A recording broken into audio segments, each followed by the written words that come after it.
like that. You're probably not familiar with the Mandarin of the comics, so just lay it on us. Well, what's your take on the character? I have no idea who the Mandarin is. I'd never heard it before. And you still don't after this movie, but keep going. Yeah, I have no idea who it is. I don't care. I enjoyed Ben Kingsley's performance. Which I guess we're allowed to say. Yeah, absolutely. Yeah. Okay, and I thought it was brilliant. You know, I don't care who these what their history was before. You know, as somebody who didn't read the comics, I'm just more interested in a good story. In a good story that holds together, that has twists and turns. And that the audience can go on a ride with all the special effects and explosions. And I want to see Tony Stark be witty. I want to see Iron Man be awesome. I want to see the suits do really cool things. I want to see Gwyneth Paltrow's abs many times, and I did. I got everything I wanted. Mandarin is an orange to me. I don't care. Just give me more of everything that I got from the movie, and I'll be happy. And I got everything I wanted from it. I really enjoyed the ride. Here's my take on it, because our hardcore Iron Man fandom is just up in arms about this. And here's basically my theory. In these movies, if you're gonna do it, then I'd rather you do it right or not at all. I hate it if you do it half-assed. To do the comic Mandarin correctly in the cinematic universe, you would need to devote so much of the narrative to explaining his origin, explaining the rings. Are they magical? Are they scientific? How do they work in the cinematic universe as it is? Then you gotta beat so much narrative over the head of American audiences so that when they leave the movie, they think, oh yeah, the Mandarin's really bad. But I understand, though, that he is not representative of the Chinese people or the Chinese government. And you know, in the Chinese government edit for this, they renamed him the Mandarin. I believe That's it. for real. They're gonna be like, there's a Mandarin. Yeah, and there is this 12-minute extra. You know, it's like version Iron Man playing in China right now, which I'm dying to see. There's superstar. What's her name? Oh my gosh, like Ning Ning or something like that. That's racist, and it doesn't matter. It is literally that's her name. That's I first heard. I thought it was a joke, but that's I think literally her name. Here's my issue with the Mandarin. All right, first movie came out. We had 10 Rings. Terrorist organization. Is the guy who led it going to be the Mandarin? Is he not going to be the Mandarin? I saw an interview with Robert Downey Jr. Recently when he was going around for Iron Man 3, and he was like, when he read the first script, he was like, oh cool, 10 rings and everything, so I'm going to be fighting the Mandarin. And they said, not yet. Then the second movie happened when when the second movie got greenlit, he was like, all right, cool, it's the second movie, we're going to fight the Mandarin, right? And they were like, hold on. And then the third movie came out, and he's like, so what's up, I'm fighting the Mandarin? And they were like, you're gonna love it. And it sucks. It's horrible. Because that's the thing, that's the problem with it, was, it's like pulling Magneto out of the X-Men. It's like pulling Dr. Doom out of Fantastic Four. All right, well, is. Here's my take on it, okay?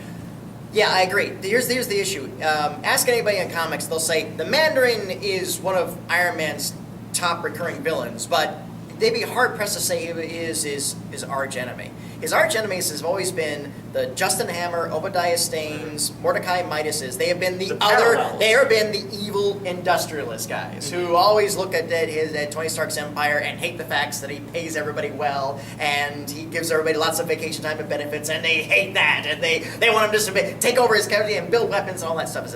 So one of the villainous forces in that is that representative, I would say, and I'm trying to tiptoe around spoilers. Well, let me just ask this real quick. You're a comic book fan, right? Yes.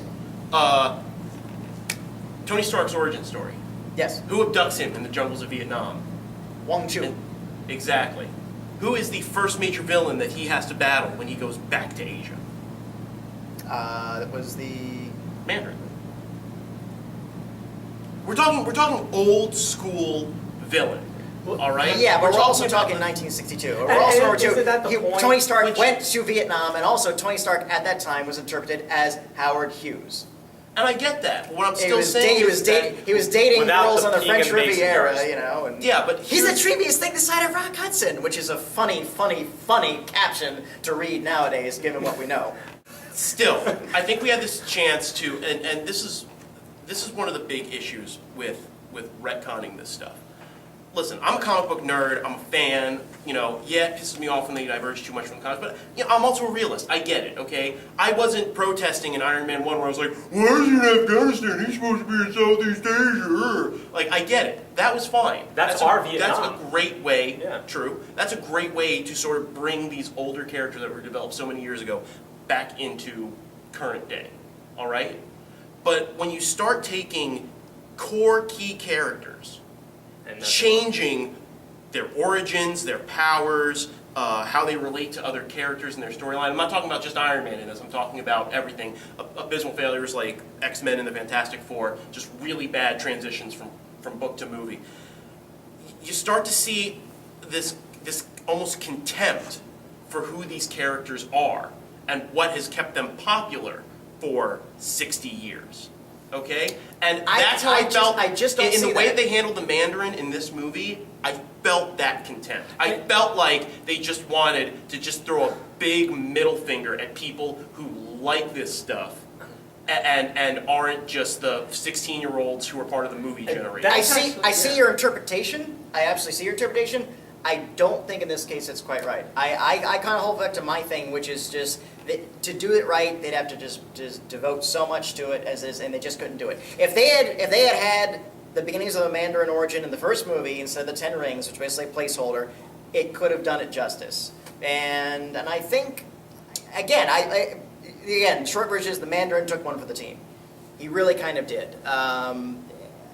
This is interesting how this has happened, though, because the promise of Marvel Studios doing these films, as opposed to selling them off to Sony and Fox, like has happened with the others, is that they had such a love for the characters that they would stay with the original storylines. And even now, and because that was the things that damaged X-Men 3 and also... And X-Men 2 and X-Men 1.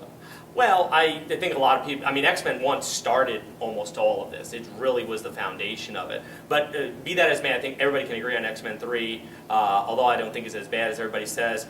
Certainly it affected Fantastic Four, like you brought it up. But now we're seeing Spider-Man 3. We can go on and on. Yeah, but the point is that because they sold them off, there wasn't the love of the characters. And Marvel Studios promised that. And now we're seeing them step away from it too, which is a bit of a downer. I will say this. I will say this last word on the Mandarin.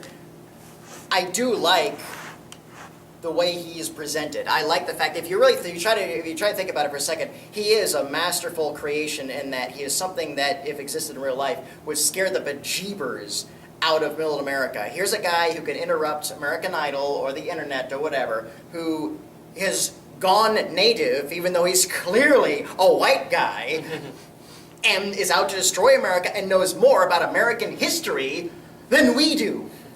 He is the nightmare of red state Walmart mentality. He really is. He's like, he's one of us, but he's become one of them, as it is. And in that respect, I think he does work as a terror figure, and it does make sense contextually when there's a reveal in the third act about it. So, be that as it may, I agree with that. Right down to his Cronkite drawl, fortune cookie. It was good. You'll never see me coming. I don't know what you guys are talking about. That's fun. That's I fun. really don't. But I agree with that. I thought he was scary, and Ben Kingsley just knocks it out of the park. And then the twist, so much fun. And I did enjoy Guy Pearce in this as well. I really did. I kind of like. I'm never been a fan of the trope that today's well-meaning picked-on nerds will 10 years later hit their limit and start killing people. But that's just something we got to deal with, and that's a stigma we as nerds have to. Sometimes it takes a little more than 10 years. Yes, That's all true. I'm saying. Yes. That's all I'm saying. We all have our weaknesses. Something else about this movie, it made me realize that I think Some Chicks with Scars really turned me on. Because I don't know if that one chick was supposed to be a backhanded reference to Madame Mask, but I will keep my eye open out for her. And What else on we that got? note, I think this is the part where we rate it 1 out of 5. Abs. We're 1 out of 5? All right. Abs. Amazing. How many Gwyneth Paltrow abs? All right. Yes. Will. Okay, tell us how you feel about the abs, and then tell us how you feel about the movie. Separate the two. Okay. The abs are amazing. The movie is fantastic. That's it. So out of 1 out of 6 abs, Gwyneth Paltrow's abs, what would you give it? Give her abs. Well, not- One her out of abs. 6 abs. Oh, I see. I like what you did there. I give her a full 6 abs. She's cut, ripped. She's got 6-pack abs, and that, yeah. And how many abs do you give the movie? I give the movie, I'm going to give it 6 abs. I loved it. I didn't see anything wrong with it. It's a great action, well acted, funny. It had everything I wanted. Yeah. Surprises, twists. It's great. Use young man. I'm gonna give this, although I do appreciate the abs. I'm gonna give this 3 abs. It's all right. The ending is typical Shane Black, which is just like it's kind of like watching Death Proof. Everything happens at the end. You could just skip the first 20 minutes or whatever. But in any event, yeah, it's just meh. Oh, by the way, there's a shawarma scene at the end, or shawarma-ish scene at the end. Not worth waiting through the credits. Well, I tend to disagree. All right, but you, young man, what you got for us?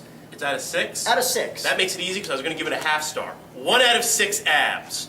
It was too long. It was poorly acted, poorly written. The action scenes weren't all that great. The whole premise of it was dumb. And if I were you, I'd wait until it's on FX in 8 months. All right, bear with me. I'm going to get very geeky here. On a scale of 1 to 6, 1 being the Vietnam Gray armor, 2 being the Ditko Finn armor, 3 being the standard 70s armor, 4 being the space armor from Bible 8 years, 5 being the Silver Centurion armor, and 6 being the Hulkbuster armor, I will give it a 5, the Silver Centurion armor. Fair enough rating. Very nice. Well, okay, I guess we have no other rants or Well, raves. we have to thank absolutely. Port Orlando Regal Cinemas for having us, and the Orlando Improv Fabulous for film. doing this, and I think that's all of our thanking. Thank you very much. This has been WeWatchMovies247. Please subscribe. Please pass along, share us, love us, know us, subscribe to us. Thank you for watching. Take care. Bye-bye. Bye.